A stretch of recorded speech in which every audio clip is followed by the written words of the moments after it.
Okay. Assalamualaikum warahmatullahi wabarakatuh. Hope you're doing well. We're continuing our textual analysis and review of my annotations of Margaret Atwood's #1 worldwide bestseller, The Handmaid's Tale, which there's a second book called The Testaments, which I've read, and then there's also a show. I have not watched the show. It's on, I think, Hulu. I don't have Hulu. I have YouTube, Netflix, and HBO Max. And I'm not paying for another app. Plus, Hulu, from my understanding, when we downloaded it once, they still force ads on you. And I'm sorry, if I'm paying for something, I ain't watching no ads. No, I don't know how to do an ad blocker. Okay. Now, there's a Bismillah, interesting part here where we're going to see a shift in the character. Okay? And I wanted to show you a little bit of how the author makes the character talk to us. So it has a sort of Diary of Anne Frank vibe to it.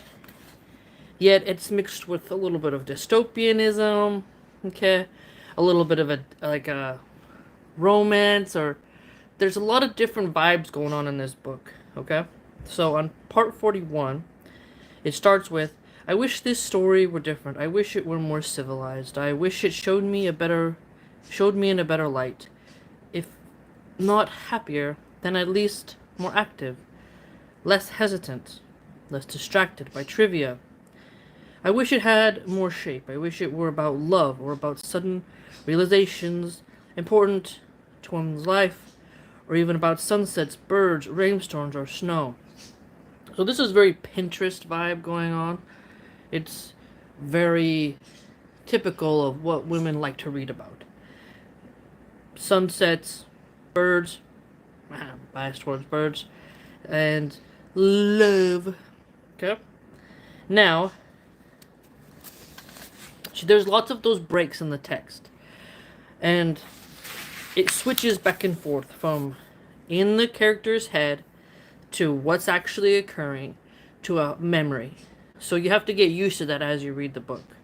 Now, here, you'll see, remember how Serena Joy, now, I did see a picture of the character who plays Serena Joy, and it's not accurate according to the book. So in the show, I guess, there's a younger, I watched that actress play in a show called Stateless, where there's a flight attendant with mental illness who joins a cult and gets trapped in an immigration center. Don't know the name of the actress. Can't recall, but I've watched her in another show. She's playing Serena Joy in Netflix. Now, Serena Joy... it's not... she's playing Serena Joy on Hulu, not Netflix. So, the character Serena Joy has arthritis, kinda. She's more like a Camilla. I picture her like Camilla, okay? Because the whole point is the commander is no longer really attracted to his wife. She has this sort of crusty Cruella de Vil vibe to her, alright? And if you've seen the Windsors comedy series on Netflix, you will have that woman who plays Camilla, the wife of King Charles, who's now queen. That would be a more accurate description of what Serena Joy was actually like. In the show, they put a younger woman there who's still attractive. Then it doesn't make sense. It doesn't make sense. Because the dichotomy of the text here is that Serena Joy is no longer attractive. And then here comes this handmaid who's still attractive. Okay? And there's that age gap. And that, so already you can see, like, whenever shows are created off the books, they always change stuff. And so that's why I think it's important to go after the book. Okay? Now, remember, Serena Joy wanted her to get pregnant by any means necessary because she has a feeling that the commander is infertile. And if the handmaid does not get pregnant, she will be sent to the colonies, okay? Now, here's an excerpt for you. This is the story then I went back to Nick time after time on my own without Serena knowing. It wasn't called for, there was no excuse. I did not do it for him, but for myself entirely.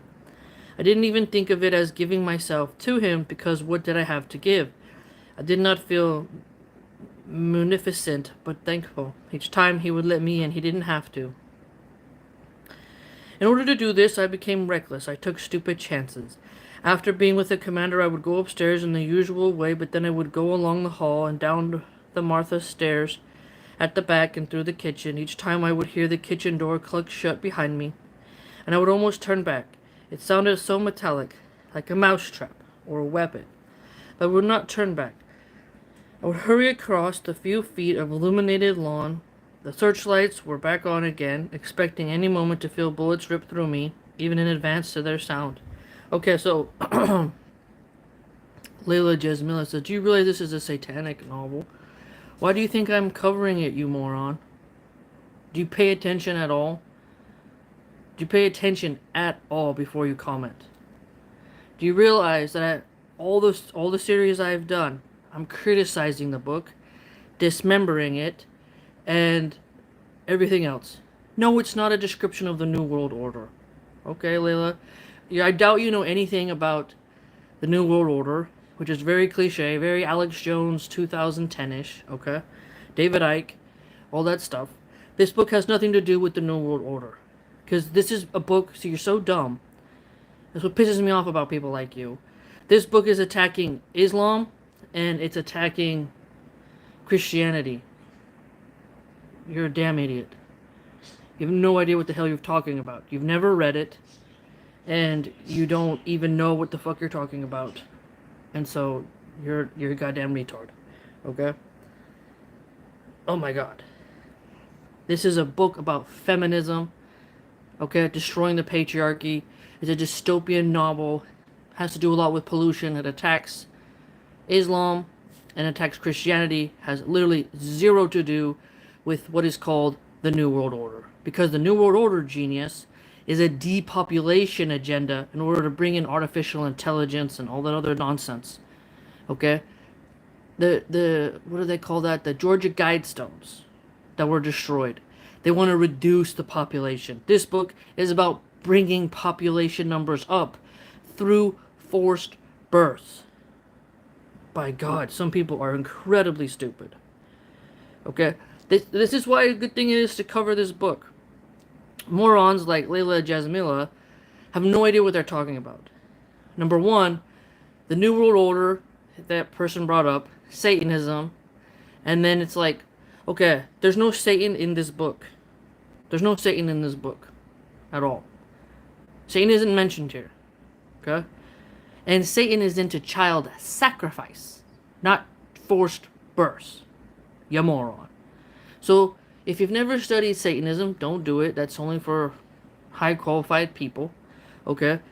They take babies and sacrifice them. In Gilead, they're literally they're trying to make as many babies be born as possible. So how would that make sense? Abortion is child sacrifice. There's no abortions in Gilead. If you aborted a baby in Gilead, you'd be put on the wall. See, this is what happens when people just say random things and they have no idea what they're talking about. Okay? This is why you gotta be careful who you listen to, because people like to say buzzwords. New World Order! Like, what are you, Eddie Bravo? Like, come on. Okay? The New World Order has changed. When Bush said that speech, George Bush Sr., like, that has nothing to do with this book whatsoever. And if you paid attention to the series instead of opening your mouth, you would understand. I'm not trying to be rude, but at the same time, it's really annoying when people speak without knowledge. Assalamu alaikum, sure. Thank you for sharing our time and knowledge with us. Looking forward to this live. MashaAllah, tabarakallah. Good for being here. So anyways, back to the story. Since that troll, Layla, is just spouting absolute nonsense.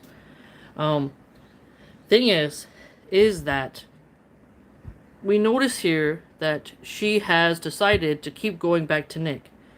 And I want you to examine how there's searchlights on the lawn. So, remember, handmaids they're not encouraged to really leave their premises, the property. but they're heavily observed. Everyone is. Assalamu alaikum, amplifier. Okay? So she takes a huge risk by going to see Nick. She says, and when people don't read, so many people don't read, but base their reviews of books on what people they respect have declared. That's true. Always feel free to read this book yourself, but I would argue do it from a literary criticism angle.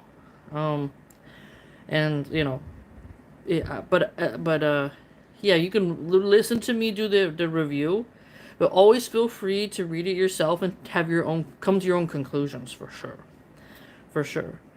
And so she goes and she knocks softly, a beggar's knock she calls it, on Nick's door. So long story short, there's this whole episode, something like Dina, where she's falling in love with Nick, and she's risking her life to repeatedly go and see Nick. So we see two things about our main character. She's risking her life to play Scrabble with the commander and to go to that. Remember in the last episode, the commander took her to a brothel, right? And then now she's risking her life a third time with Nick. And remember, Nick's the driver, okay? And he's younger, obviously. He's more attractive than the commander. But I want you to know that's a highlight of the book, okay? It's pivotal. Now, she tells him her real name, so they're bonding. And they're starting to kind of fall in love, okay? And stuff like that. It's really quite strange. Now, this is a key point in the text. Okay? Now she's meeting him, she goes, I put his hand on my belly. It's happened, I say. I feel it has. A couple of weeks and I'll be certain. This I know is wishful thinking. He'll love you to death, he says. So will she. But it's yours, I say. It will be yours, really. I want it to be. We don't pursue this, however. I can't say to Offglen. I'm too afraid. Anyway, I'd be no good at that. I'd get caught. I scarcely take the trouble to sound regretful, so lazy have I become. I could get you out, she says. We can get people out if we really have to. If they're in danger. Immediate danger. The fact is that I no longer want to leave. Escape. Cross the border to freedom. I want to be here with Nick where I can get at him. Now, what has happened? What has happened? Now, what does she mean by get across the border? In the second book, the handmaids run off to Canada. Because Canada is at war with Gilead. They're not allies. Okay? Which leads us to think that this is America. Right? Which is accurate. Just in case you're wondering. Now, she has fallen for Nick to the point where she wants to stay a handmaid for as long as possible in the commander's place so she can still keep saying Nick. Nick is fertile. Nick has impregnated her. And, it's very awkward, I'd argue. Very awkward. Because Nick also was the driver who took the handmaid to the brothel. I mean, pretty, it's very awkward. But when you read his character, he seems kind of indifferent. And I think that's what she likes about him, is that he's more of a stoic, indifferent character. Okay? Telling this, I'm ashamed of myself, but there is more to it than that. Even now I can recognize this admission as a kind of boasting. There's pride in it, because it demonstrates how extreme and therefore justified it was for me. How well worth it. Now remember, and I'll just spill the beans. She is pregnant. She has succeeded in getting pregnant. Had she not gone with Nick, she probably would have ended up in the colonies because the commander is infertile. Okay? And, remember, Offglen is the other handmaid who walks with her on the grocery chores. Remember, the handmaids are not allowed to go out without a female companion. Offglen is giving up on me. She whispers less, talks more about the weather. I do not feel regret about this. I feel relief. Now, what has happened is Offglen wants she wants to help her escape. All right, but you can see our character has kind of, because she's pregnant now, and because she likes Nick, she doesn't want to abandon Nick. If she runs away and tries to escape Gilead, she has to go all the way to Canada. She'll have no way of tracking down Nick and making contact with him. If any of their relationship is discovered, they both will be up on the wall. Okay? Now, there is, let's see. Let's see. Alright. I want to cover this, because Aunt Lydia seems cool in this book, but she's a secret agent in the next one. Now, there's a bell that's tolling, okay? And there's going to be this sort of presentation where Aunt Lydia speaks. The bell stops tolling. Aunt Lydia stands up, smooths down her skirt with both hands, and steps forward to the mic. "Good afternoon, ladies," she says, and there's an instant of ear-splitting feedback whine from the PA system. From among us, incredibly, there's laughter. It's hard not to laugh. It's the tension, and the look of irritation on Aunt Lydia's face as she adjusts the sound. This is supposed to be dignified. "Good afternoon, ladies," she says again, her voice now tiny and flattened. It's ladies instead of girls because of the wives. I'm sure we're all aware of the unfortunate circumstances that bring us all here together on this beautiful morning, when I'm certain myself I would all rather be doing something else. At least I speak for myself. So, as the aunt's coming in, there's an official procession, okay? They're going to the stage. And there's 3 women and 1 aunt in the front. There's 2 salvagers in their black hoods and cloaks pacing behind her. And other aunts, okay? And here we see an interesting point where there's collective murmur as they go up, okay? And it goes, "The crimes of others are a secret language among us. Through them we show ourselves what we might be capable of. After all, this is not popular announcement, but you should never know it," from Aunt Lydia, who smiles and blinks as if washed in applause. "Now we are left to our own devices, our own speculations. The first one, the one they're now raising from her chair. Black gloved hands on her upper arms. Reading? No, that's only a hand cut off." Okay, so what did she just say here?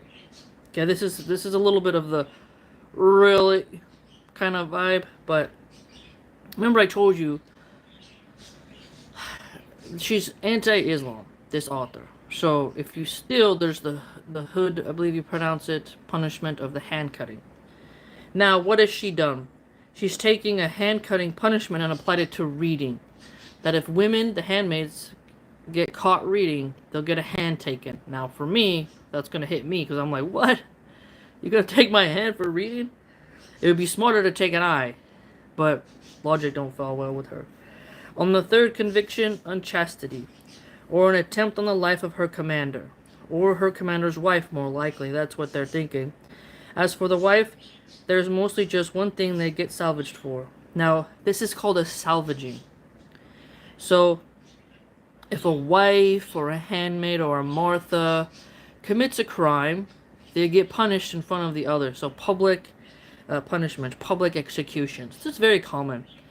You know, I don't think there's necessarily anything wrong with public execution, to be quite honest with you. But I know liberals really freak out about it. You know, I don't see anything wrong with it at all. You should, if there's an inmate on death row, and we had the electric chair, and they did a heinous crime, like talking about horrible crime, and you put a live stream on and you let the whole world watch it, I don't see what's wrong with that. It's only sad, right? And that, but if someone has video DNA evidence of them doing a crime that's really, really bad, I don't see why that's so hard to see. And if you think about it, Americans love going to Italy and looking at the Colosseum in Rome. What was the Colosseum? It's where gladiators and slaves fought animals and each other. I mean, the soil was just drenched. And, you know, obviously people lost their lives, and people love going to that. But the gladiatorial games were well renowned. And people sat, ate bread, drank water, and watched people do that. So, how is it that the people of the past could watch that for fun, but we today can't watch it? I don't know. It's a bit macabre. I know, a bit morbid. But think about it. In the Wild Wild West, they would do public hangings on the gallows. You know, it's like you just look through history about punishments and it was carried out and people had more respect and honor. I think we have changed by hiding our prisoners and making us not see them. I think that does a lot of out of sight, out of mind. But I digress. So just remember, this is the salvaging, okay? In the story. They can do almost anything to us, but they aren't allowed to kill us, not legally. Not with knitting needles or garden shears or knives or some yada yada. It could be adultery, of course. It could always be that. Or attempted escape. And so they're not super cruel with the way in which they do it. They're not sadistic, right? But you can, they maximize physical punishment in Galit. There's no doubt about it. You know, eh, I think every empire does, from the Chinese to the Egyptians. What is in Egypt, the Muhabbarata. I forget what they're called, but there's, you know, people talked about, I don't know if it's true, but that Saddam Hussein had these torture methods. America has Gitmo, CIA black sites. Doesn't make it right. I'm not saying it's right. I'm just saying, if she's going to write something like that in the story, you got to make it more scary. You know? And then Aunt Lydia announces, "No, off Charles. No one I know. The woman is brought forward. She walks as if she's really concentrating on it. One foot, the other foot, she's definitely drugged. There's a groggy, off-center smile on her mouth. One side of her face contracts, an uncoordinated wink aimed at the camera. They'll never show it, of course. This isn't live. The two salvagers tie her hands behind her back. And so, from behind me, there's a sound of retching. That means throwing up. That's why we don't get breakfast. Janine most likely, Glenn whispers. I've seen it before. The white bag placed over the head, the woman helped up onto the high stool as if she's being helped up by the steps of a bus, studied there. The noose adjusted delicately around the neck like a vestment, the stool kicked away. I've heard the long sigh go up. I've seen Aunt Lydia place her hand over the mic to stifle the other sounds coming from behind her. And then here you just see, so a salvaging is the public hanging. They put a bag over it. It's very PG when you think about it. You know, old school. And it's hard to find now because of YouTube censorship. But there's lots of documentaries about America in the Wild West doing public hangings. And, you know, England, tons of countries had that. It was just a more efficient way to get rid of people. But the worst kind was when they left you there. Then the crows start eating you. That's why a lot of poems are written about crows. But no one writes stories about crabs. When crabs will eat you just the same as a crow. Now, there was a salvaging, okay? So I just wanted you to know that. Highlighting key points within the text so that you can have the gist of the story, okay? Alright. Well then, says Aunt Lydia. She nods. Two guardians, not the same ones that have taken away the rope, come forward now from behind the stage. Between them, they half carry, half drag a third man. He too is a guardian's uniform. So remember, the guardians, they get punished too. So it's not just women, okay? And the guardian, he's going to face the same thing. But he has no hat on the uniform, is dirty and torn. His face is cut and bruised, deep reddish-brown bruises. And then, even from where I'm standing, I can smell him. He smells like feces and vomit. And then his hair is blonde and falls over his face. Spiky with what? Dried sweat? And now this is a very interesting scene, okay? This man says Aunt Lydia has convicted of R-wording. The voice trembles with rage. A kind of triumph. He was once a guardian. He has disgraced his uniform. He has abused his position of trust. His partner is vicious and has already been shot. The penalty for R-wording, as you know, is death. Deuteronomy 22:23 through 29.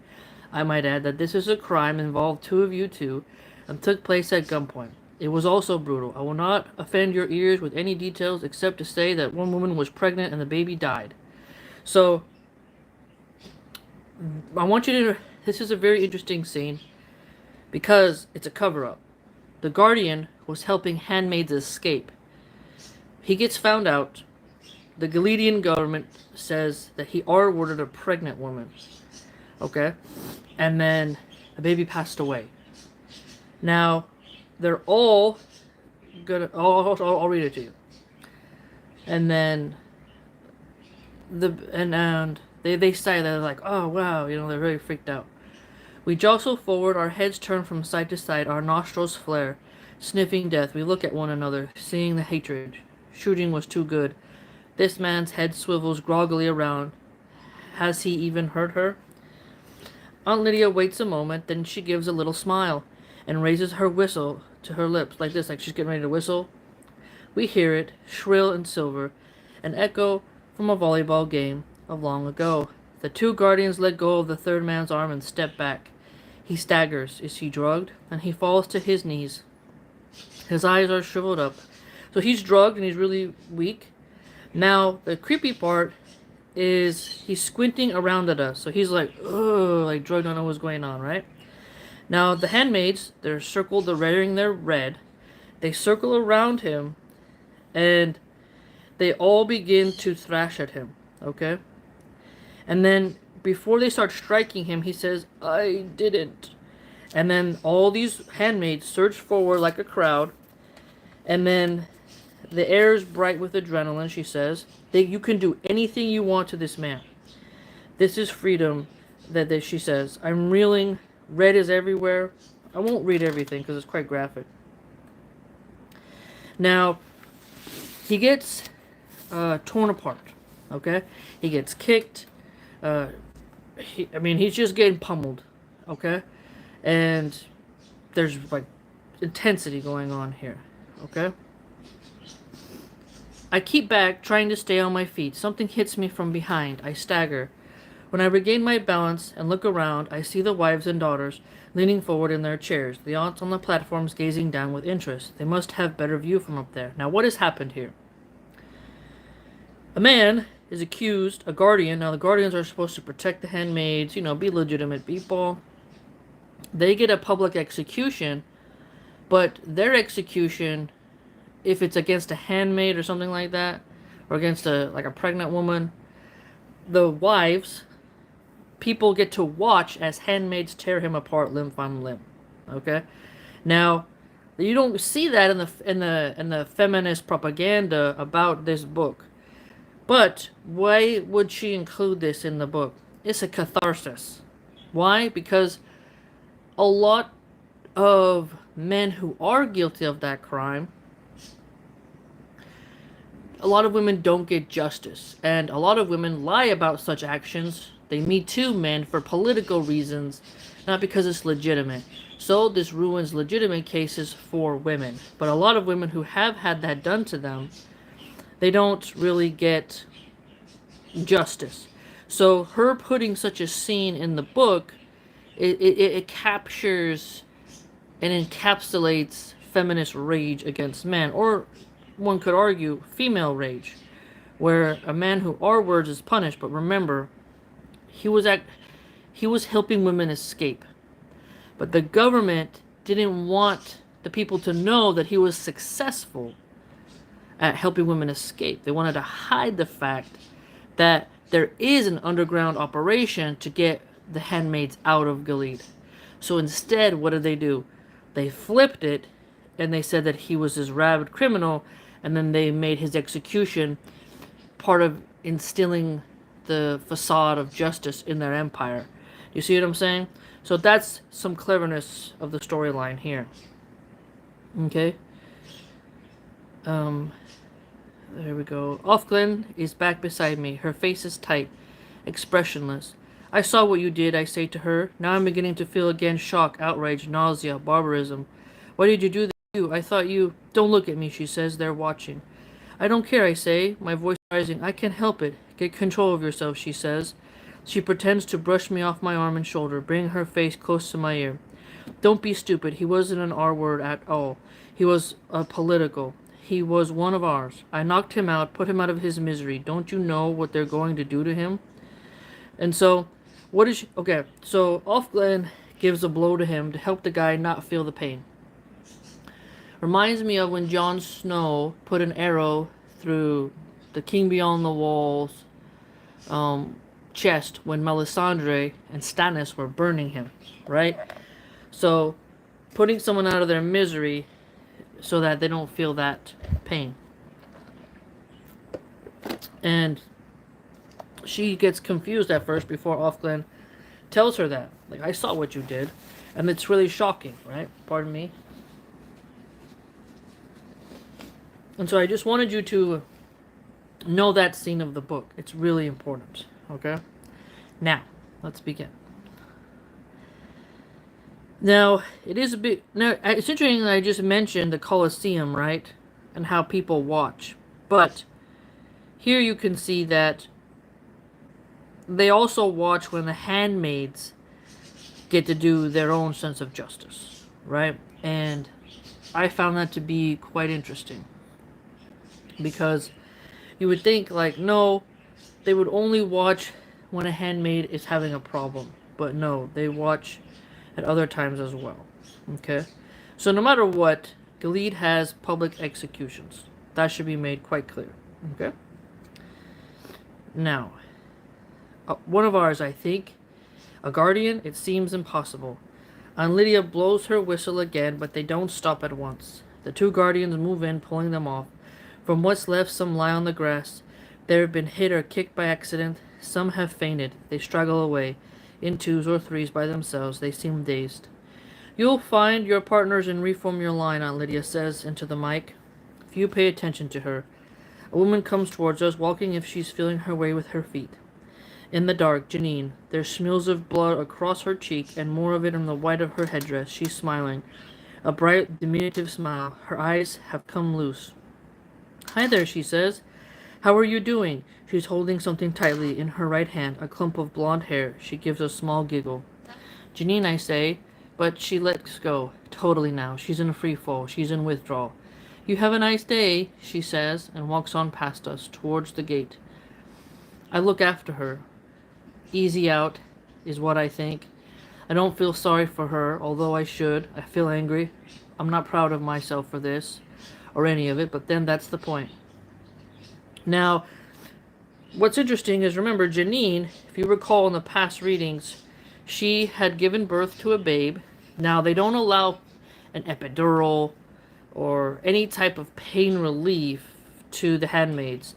And they have to give birth, and everyone's there watching. So if you've ever given birth, a lot of moms don't want a lot of hospital staff. They don't want a lot of people in the room. You know, it's a very unpleasant thing. So Janine has to she gave birth, all handmaids. There's the birth mobile that brings the handmaids and the wives and the doctors and everybody's there. You have no privacy. And they do these weird chants, and the baby's born, and, you know, it's a very tough thing. And Janine has suffered mentally and had a lot of mental breakdowns, okay? So, her rage against this man, she doesn't know he's innocent, that he was actually helping the handmaids, because it's a secret, Offglen has to keep that a secret. So, seeing Janine, who's the mousy, weak kind of character, taking a clump of hair from this guy as he's being pummeled by these handmaids, you can definitely see that strange contrast, because she's snapped mentally and she's giggling. So that's a pretty clever scene. It's a bit of horror, you know, not too bad, but it's just how it is, okay? But it's important for you to get a full picture of Gilead, so that way when someone brings it up, you're like, okay, I know what's going on. Okay. Alright. Now, this is an interesting pivotal point, okay? It's 44. Now, she says, things are back to normal. How can I call this normal? But compared with this morning, it is normal. For lunch, there was just cheese sandwich on brown bread, a glass of milk, celery sticks, canned pears. School kids' lunch. I ate everything up. Not quickly, but reveling in the taste. The flavors lush on my tongue. Now I am going shopping, the same as usual. I even look forward to it. There's a certain consolation to be taken from routine. This is true. I'm very routine-ish. I go out the back door along the path. Nick is washing the car, his hat on sideways. He doesn't look at me. We avoid looking at each other these days. Surely we'd give something away by it, even out here in the open, with no one to see. I wait at the corner for Offglen. She's late. At last I see her coming, a red and white shape of cloth, like a kite, walking in the steady pace we've all learned to keep. I see her, notice nothing at first. Then, as she's coming near, I think that there must be something wrong with her. She looks wrong. She's altered in some indefinable way. She's not injured. She's not limping. It's as if she has shrunk. Then, when she's near, I see that what it is. She isn't Offglen. She's the same height, but thinner, and her face is beige, not pink. She comes up to me. Blessed be the fruit, she says, straight-faced, straight-laced. May the Lord open, I reply. I try not to show surprise. You must be Offred, she says. I say yes, and we begin our walk. Now remember, Offred replaces, Offglen. They have these really strange names, okay? And sometimes the names get reused. Now, what? Now, this is, at first our character thinks that she's been transferred, but no, she's been found out. She's been found out to have been participating in the smuggling operations to get the handmaids out. Now she's walking with her new walking mate. On the wall hang 3 women from this morning, still in their dresses, still in their shoes, still with the white bags over their heads. Their arms have been untied and are stiff and proper at their sides. The blue one is in the middle, the 2 red ones on either side. So, and here you see what? There's a wife and 2 handmaids. So they both did a crime. Now they're up on the wall. Right? And then they have this sort of conversation. And remember, okay, let's see, hold on. And remember, Mayday was one of their things. Now I feel cold, sleeping over my skin like water. What is she doing is warning me. She isn't one of us, but she knows. I walk the last blocks in terror. I've been stupid again. More than stupid. It hasn't occurred to me before that. But now I see. If Offglen's been caught, Offglen may talk about me among others. She will talk. She won't be able to help it. But I haven't done anything, I tell myself. Not really. All I did was know. All I did was not tell. They know where my child is. What if they bring her, threaten something to her in front of me, or do it? I can't bear to think of what they might do. Or Luke. What if they have Luke, or my mother, or Moria, or almost anyone? Dear God, don't make me choose. I will not be able to stand it. I know that. Moria was right about me. I'll say anything they like. I'll incriminate anyone. It's true. The first scream, whimper even, and I'll turn to jelly. I'll confess to any crime. I'll end up hanging from the hook on the wall. Keep your head down. I used to tell myself and see it through. It's no use. This is the way I talk to myself on the way home. At the corner we turn to one another in the usual way. Under his eye, says the new treacherous Offglen. Under his eye, I say, trying to sound fervent, as if such play-acting could help now that we come this far. And then she finds out, then she does an odd thing. She leans forward so that the stiff white blinkers on our heads are almost touching, so that I can see her pale beige eyes up close. The delicate web of lines across her cheeks, and whispers very quickly, her voice faint as dry leaves. She hanged herself, she says. After the salvaging, she saw the van coming for her. It was better. Then she's walking away from me down the street. Okay, boom. What has just happened? So, remember the salvaging? That guy who was a guardian and helped the smuggling operations, he was really pummeled, right? Now, Offglen saw the van coming. There's a van that you don't want to see. Now, we know that Mussolini, Stalin, and wicked Adolf had these sort of vans that pull up and take you away. I have read some reports from independent journalists about the Chinese Communist government having the same operation. Okay? Now, in Gilead. The eyes will come, they will take you away, and you'll never be seen again. And so Offglen had a way of eliminating herself through hanging before the eyes could catch her, interrogate her, and make her confess everything. So, why is this important to the factor of the story? Remember, in our main character's room, the light fixture was removed because the last handmaid had used that to delete herself. Okay? Remember, all throughout the book, the author has dropped clues how handmaids are constantly looking for a way in which, in case they need to, delete themselves. And handmaids attack wives, they attack commanders, they do all kinds of stuff. Shook says America had the same thing in the 40s, 50s for Japanese prisoners, and also for Mexicans and Puerto Ricans, nationalists in the SWUS. Oh, there you go. Uh-huh. Thanks for letting us know. And so, notice, if the handmaid has no way to delete herself, this allows the government of Gilead to interrogate the handmaid and get all the information. Now, in book 1, you don't realize how intense the operations are to find information. It's a surveillance state, but China's Skynet is more of a surveillance state than this, you know? A lot of technology has been destroyed. So they're not fully... It's not like they have AI, you know? Whereas China has Skynet. And you're not gonna get... you're not gonna get away with much in China, you know? So it's not as scary, okay? Even though it would be, like, freaky, you know? But if you go in America, there's cameras a lot everywhere, places too. Just be a good person, don't be crazy.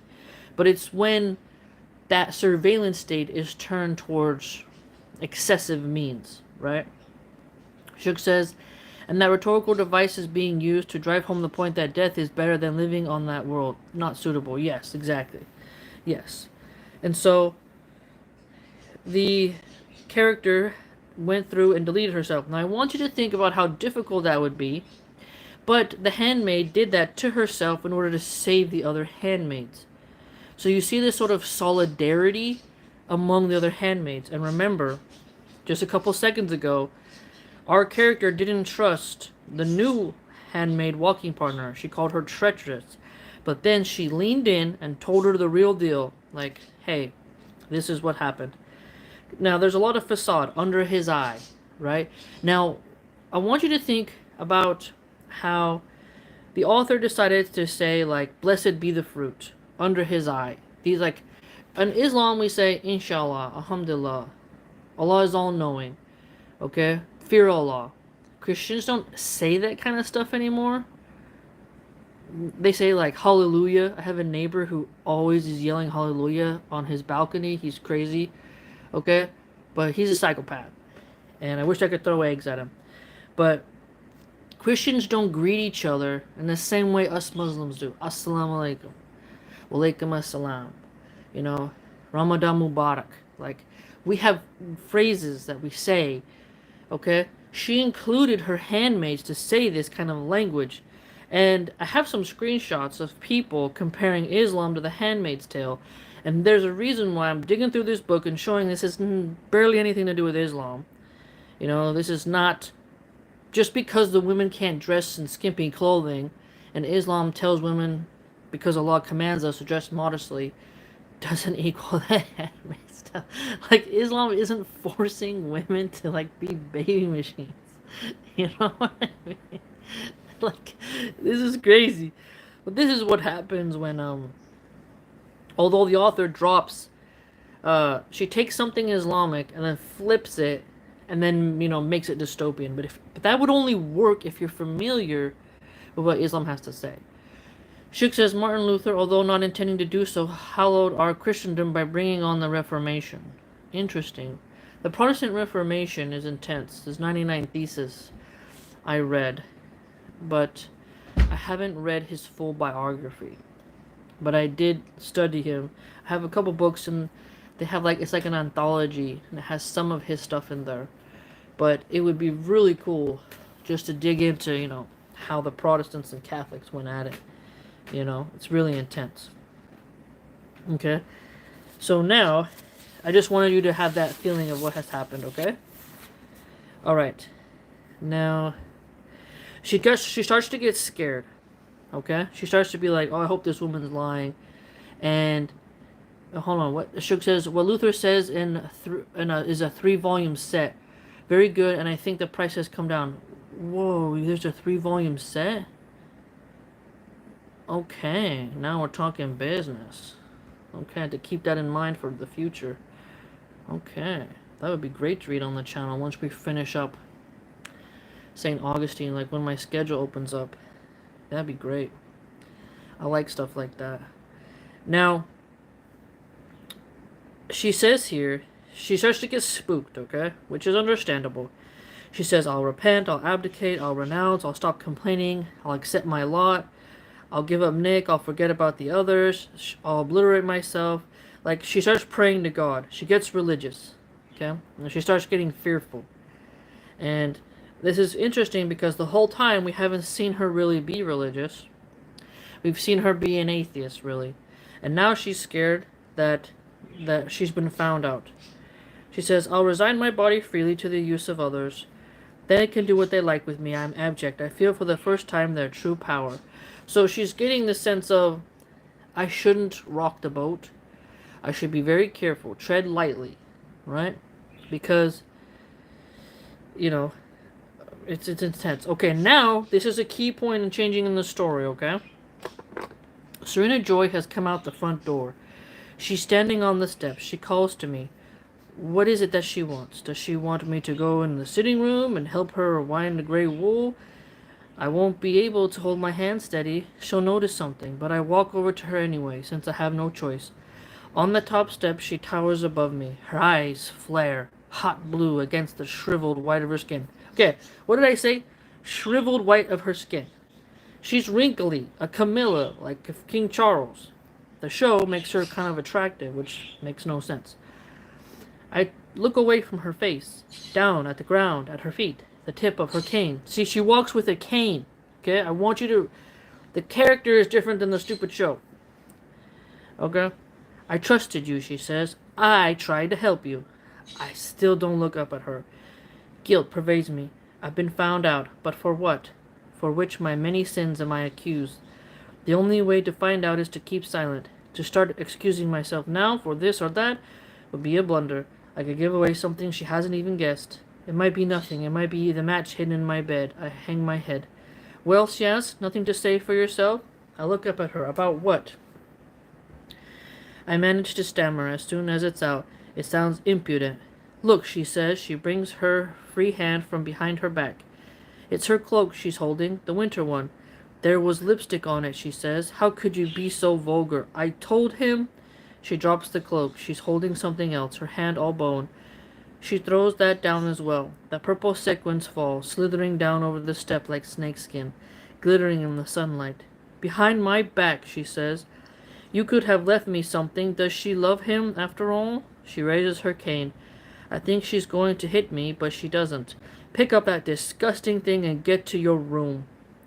Just like the other one, a slut. You all end up the same. I stoop together. Behind my back, Nick has stopped whistling. I want to turn, run to him, throw my arms around him.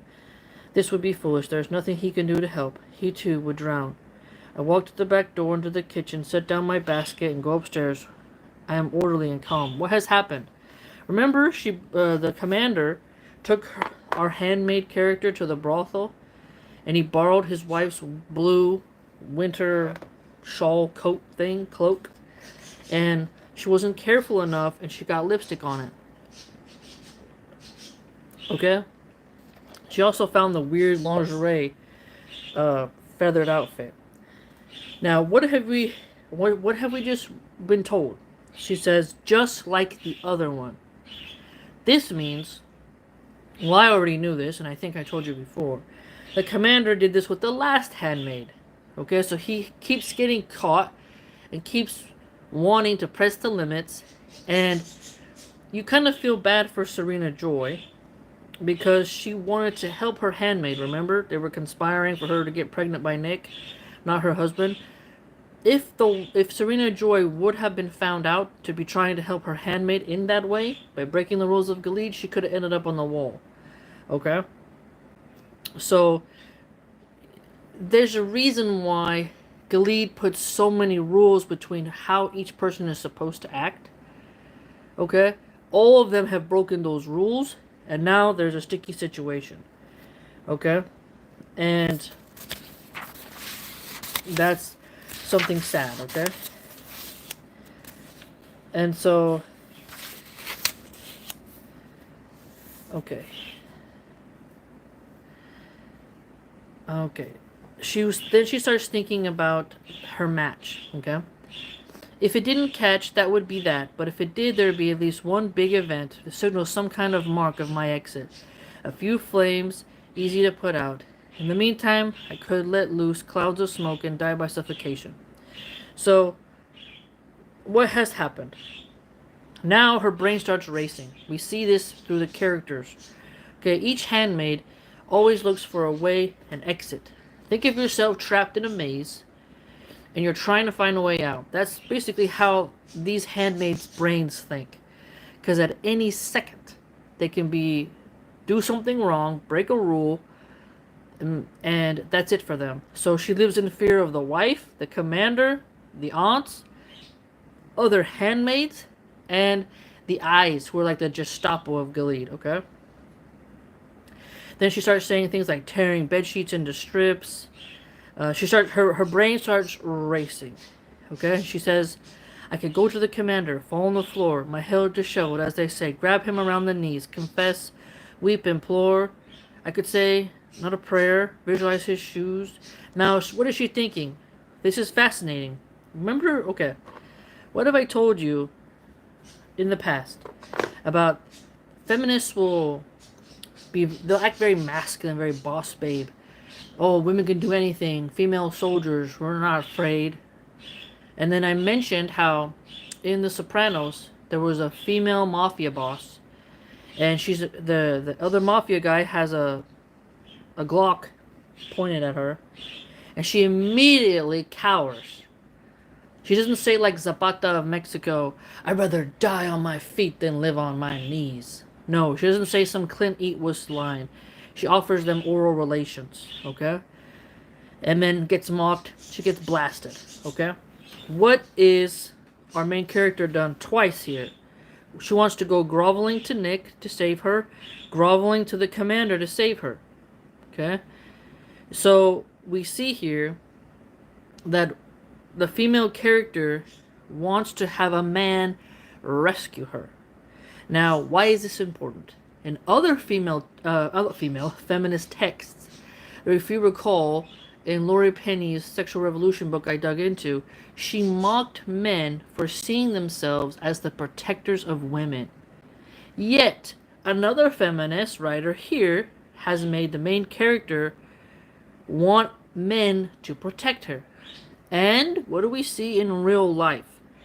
When women are in danger, they say, "Where are all the real men at? Why were all these men standing around? Why didn't no man come to help her?"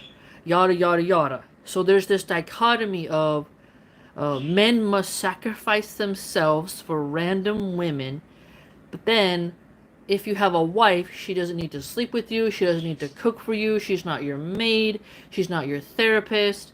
Like, there's a long list of everything your wife isn't and everything a man must be to a woman, even if he doesn't know her and has no duty towards her.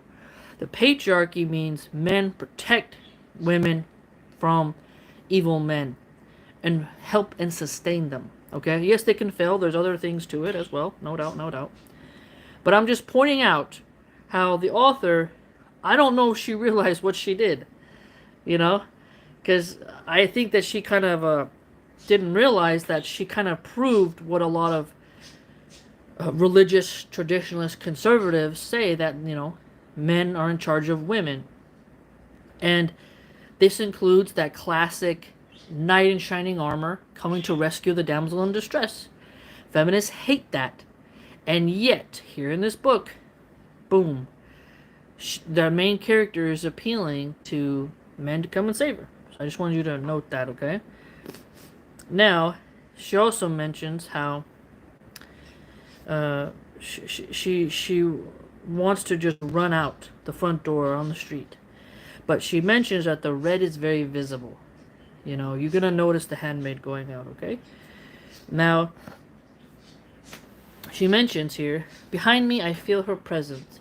My ancestress, my double, turning in midair under the chandelier, in her costume of stars and feathers, a bird stooped in flight, a woman made into an angel, waiting to be found, by me this time. How could I have believed I was alone in here? There was always two of us. Get it over, she says. I'm tired of this melodrama. I'm tired of keeping silent. There's no one you can protect. Your life has value to no one. I want to finish. As I'm standing up, I hear the black van. I hear it before I see it. Blended with twilight, it appears out of its own sound like a solidification, a clouding of the night. It turns in the driveway and stops.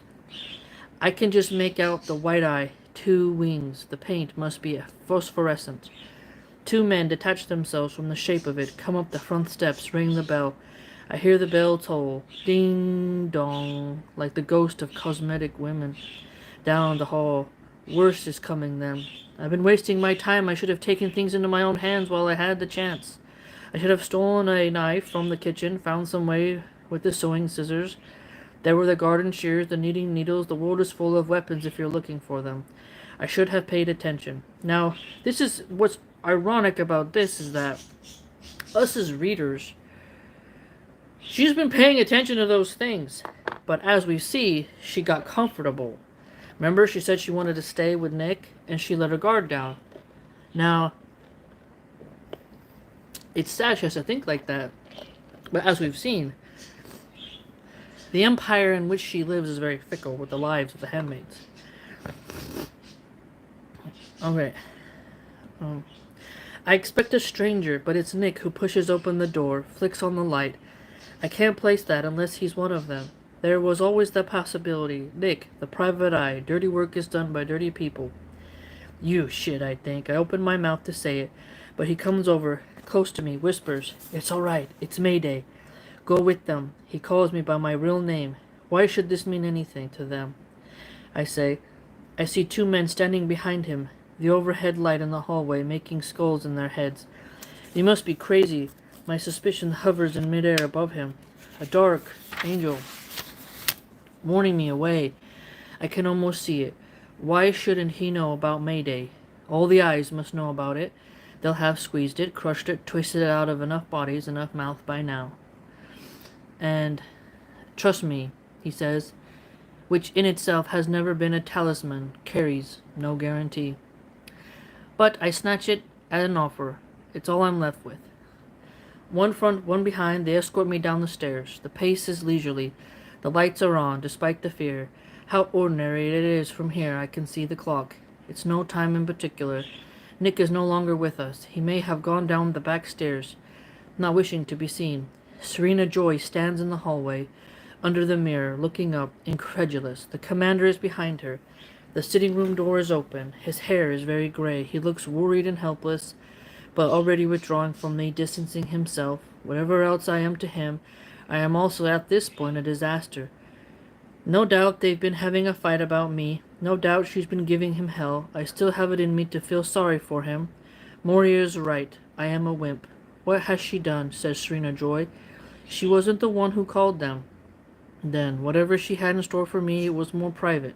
So we just saw here that Serena Joy wasn't the one who called the eyes. Okay?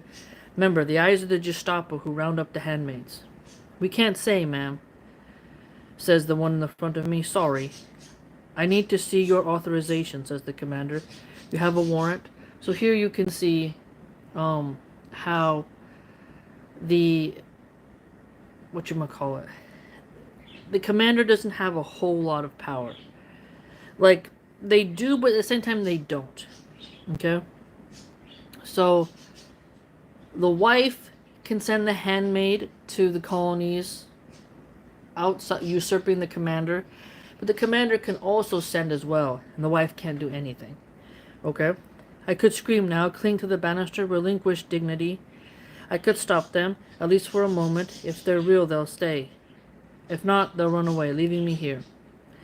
Not that we need one, sir, but all is in order, says the first one again. Violation of state secrets. The commander puts his hand to his head. What have I been saying, and to whom? And which one of his enemies has found out? Possibly he will be a security risk now. I am above him, looking down. He is shrinking. There have already been purges among them. There will be more. Serena Joy goes white. Bitch, she says. After all he did for you. Cora and Rita press through from the kitchen. Cora has begun to cry. I was her hope. I failed her. Now she will always be childless. Now Cora is one of the Marthas who is really nice and wholesome and really wanted to be able to make cookies and bake and have a child in the home. The van waits in the driveway. Its double doors stand open. The two of them, one on either side now, take me by the elbows to help me in. Whether this is my end or a new beginning, I have no way of knowing. I have given myself over into the hand of strangers because it can't be helped. And so I step up into the darkness within, or else the light. That's the end. We made it to the end, fam. Alright. That's how the book ends, okay? Wasn't sure if we were going to finish today, so I didn't write final episode in the title. I'll make sure to go ahead and change that later on. But this is a very interesting cliffhanger because we don't know what happens to her. But what do we know? Nick was a secret agent working with Mayday. Remember when she told Nick, it's your baby, okay? That made him attached to her, okay? That made Nick attached to the character because he doesn't want his baby to be raised by the commander and Serena Joy. He wants to smuggle her out, and then later he'll obviously smuggle himself out so they can live together, okay? Key point here. And remember, Serena Joy wasn't the one who called.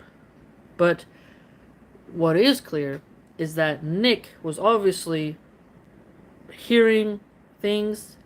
But remember, the walking mate of her asked the main character to find out secrets, state secrets, all that jazz, so that they could have exchange info. So we don't know how much was told. There's a lot left out.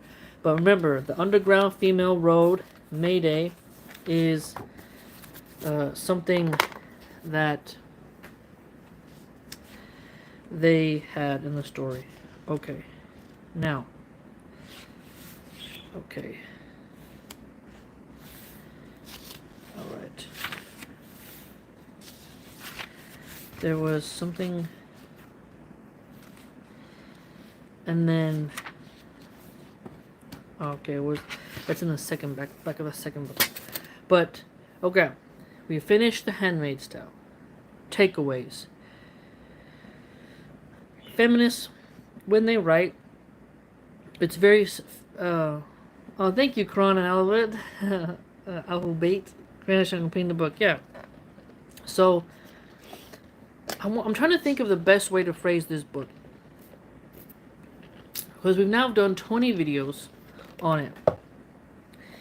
And it's used in American politics as propaganda against the conservative Christians and Muslims, okay? And if you look at it, there's anti-Islamic and anti-Christian notes in it. But it's also a testament to authoritarianism. And it's a book that highlights the hypocrisy of moral strictness. Because remember, the commanders ended up, having that on the to the facade of the people. Women were expected to behave a certain way, yet behind closed doors, the commanders were engaging in mass orgies and brothels. Okay, which is something that occurs in every empire, sadly. I don't know why, but it's just something that men struggle with. And it's something that women struggle with as well, because they're the ones participating in it, and all that joy, all that sadness, and all that debauchery. Now, the Bible is used in the story. There's Bible readings. The commander reads the Bible to the women in the house. Okay? Now, it's important for us to be familiar with this text because of how people who've never read it use it to attack the hijab. Okay? The hijab, Allah subhanahu wa ta'ala commands us to wear it. Modesty is not oppression. Okay? Now, the handmaids, they have to wear, they have a color-coded uniform. Everybody does. Okay? The Marthas have their uniform. Econ wives have their uniform. The guardians, the eyes, the commanders, everybody got a uniform. But the handmaids wear red. And remember, in Christianity, in Christian art, the devilish Jezebel woman wears a red dress. Okay? Red lipstick, red dress. This has a very iconic feature in American art and in French art and then in religious art. The seductress, right? Okay, so the seductress wears a red tight dress and she's used for only fun, recreation only. What did the author do in the book? She flipped that on its head. Now it's the chaste woman has to wear red, and it's not a tight dress, it's a loose dress. And then she took the Amish style bonnet, the pioneer Mormon bonnet, flipped it on its head, and put it on the handmaid. Now, the only clever thing I think about this story is that the birth rates are going down because of pollution. Okay? That I found to be a unique angle. Because people who haven't read the book think the empire simply woke up one day and said, let's just force women to have babies because we hate abortion. No, the birth rates have declined because of pollution. Okay? Nuclear waste. Remember, we had tons of descriptions of the colonies, and it's just there's just a lot of waste. Okay?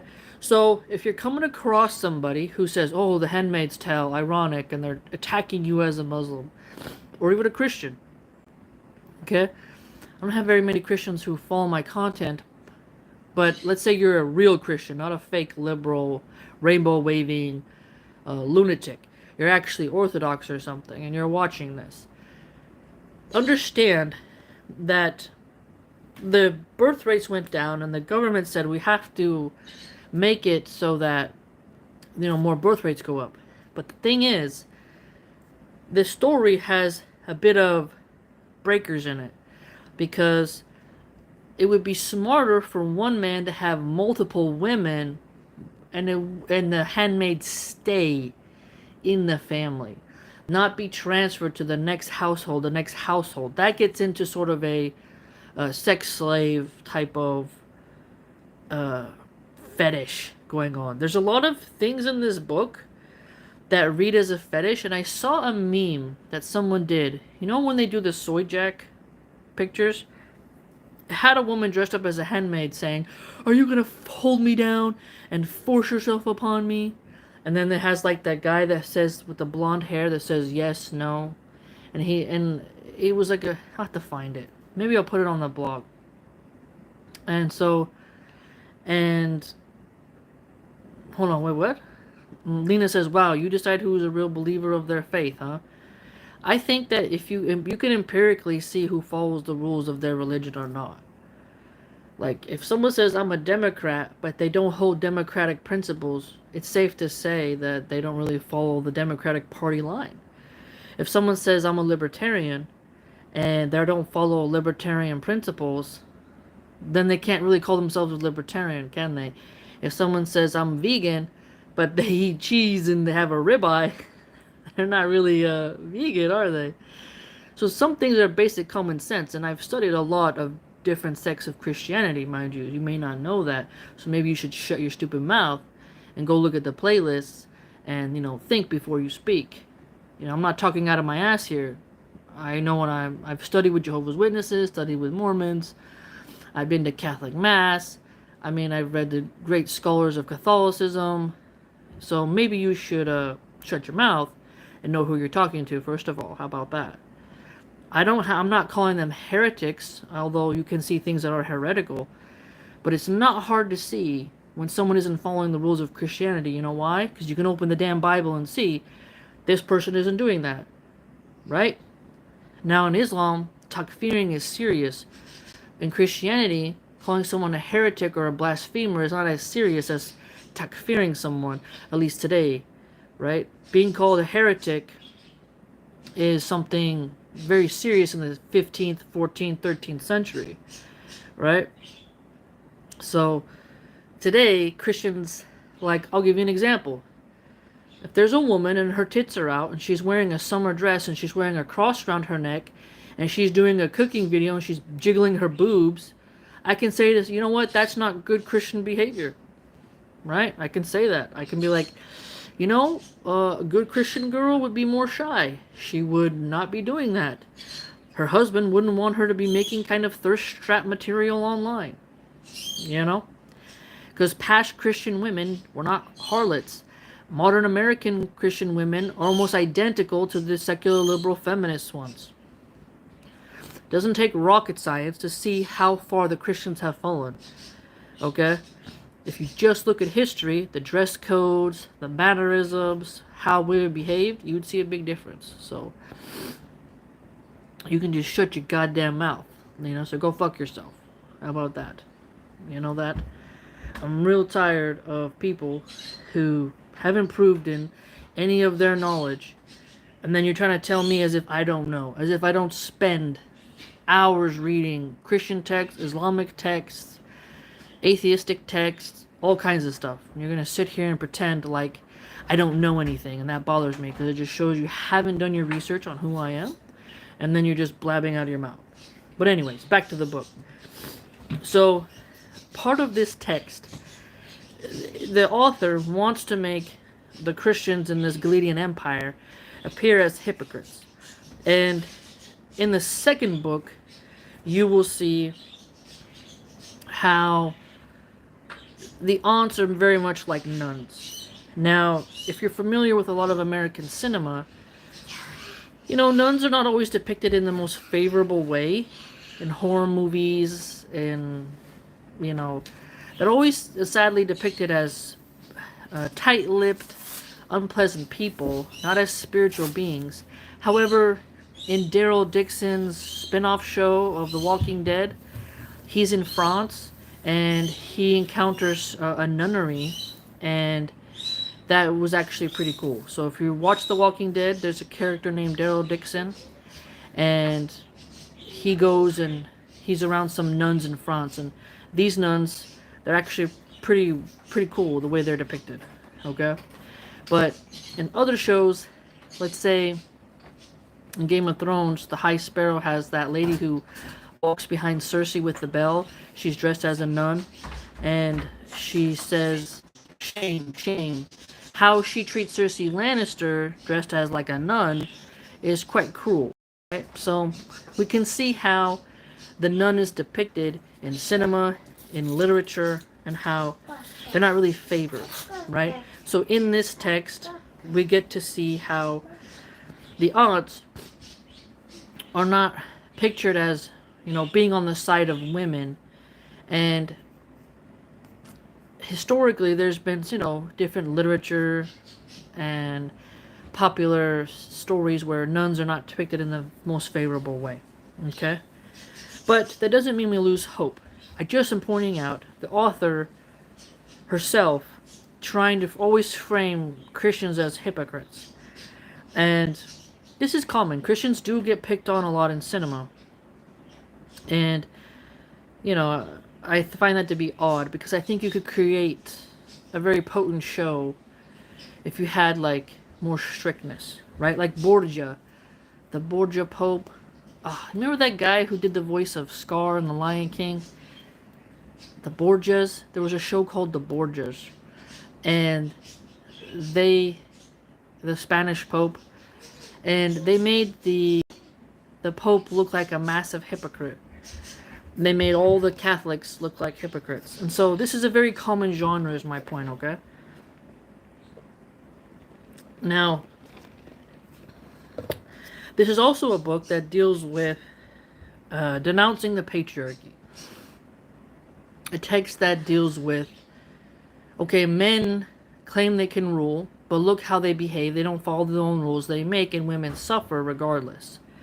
And so you're like, okay, you know, I can see that from her book, but remember, she doesn't like Iran. So I do feel she mixed in a little bit of Amish and Iranian themes in the text and like made a sort of hybrid. And she tried to get the like authoritarianism of 1940s Germany and a little bit of like Mussolini's empire in here. And uh, it's a unique for its genre. I think that's why it took the world by storm. Okay? But I'm trying to explain that the wives had to still dress modest. The commanders, they wear black a lot. So the men are regulated too. It's not just the handmaids. And I think people who haven't read the text, who haven't spent the time to analyze it, to reflect on it, they miss that part. Because everyone's under rules. Just like if you're in communist China or you're in Russia, you have rules, you're going to follow it. Now, America is a bit more wild, a bit more degenerate, hedonistic, drug fueled, you know, total debauchery, Babylon.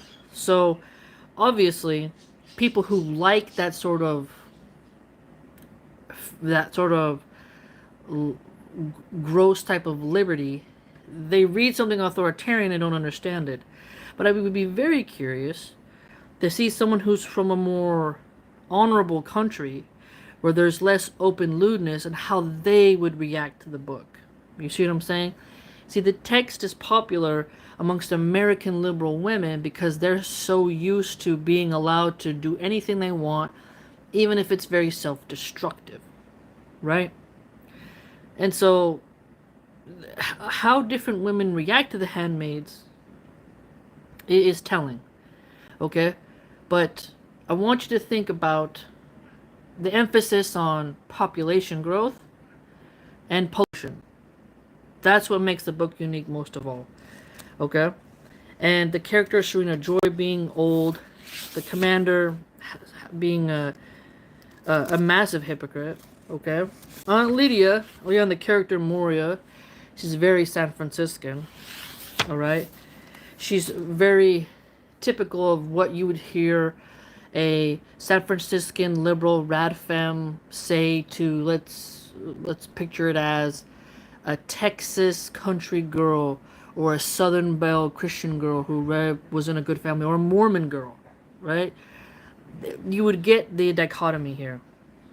All right? And so she never reunites with Luke. She never reunites with her daughter, the main character, okay? Which is pretty sad because as readers, we're expecting her to like get back with her family, find something out. The author doesn't offer us that closure. And when an author is making something have closure, it can really help us to sort of process the book, and you don't feel like you have loose ends. But the whole book, she's thinking about Luke, and she's trying to survive.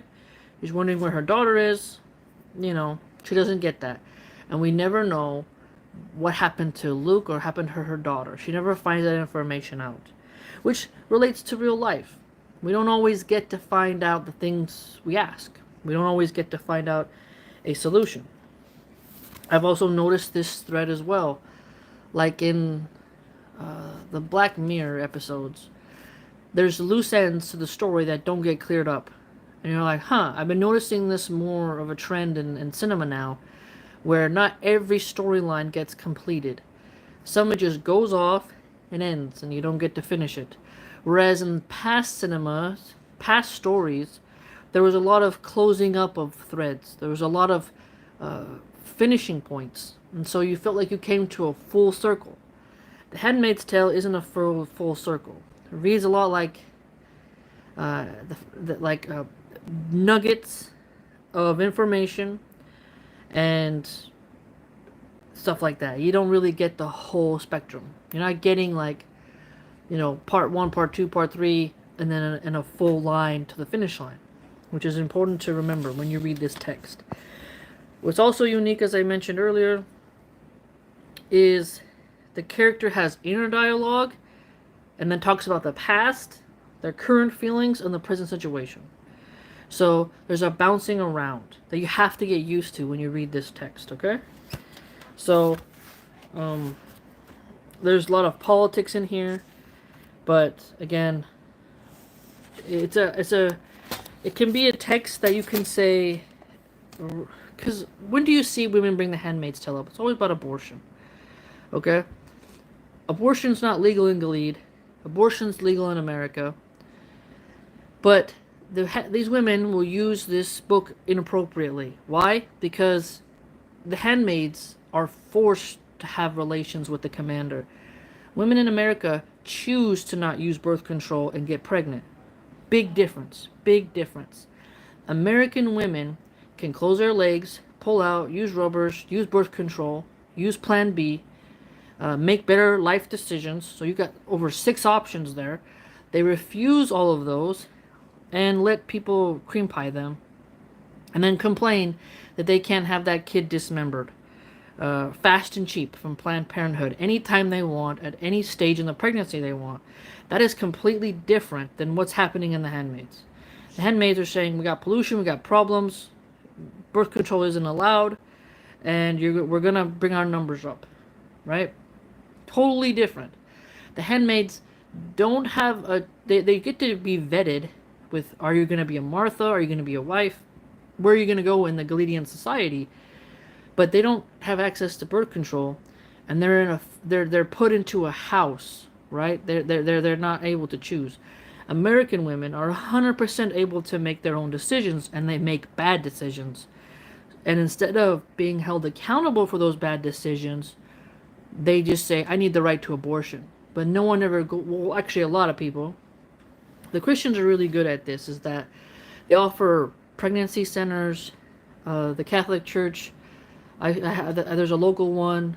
There's several local ones, but one of them has says, are you pregnant? Do you need help? ¿Necesitas ayuda? ¿Estás embarazada?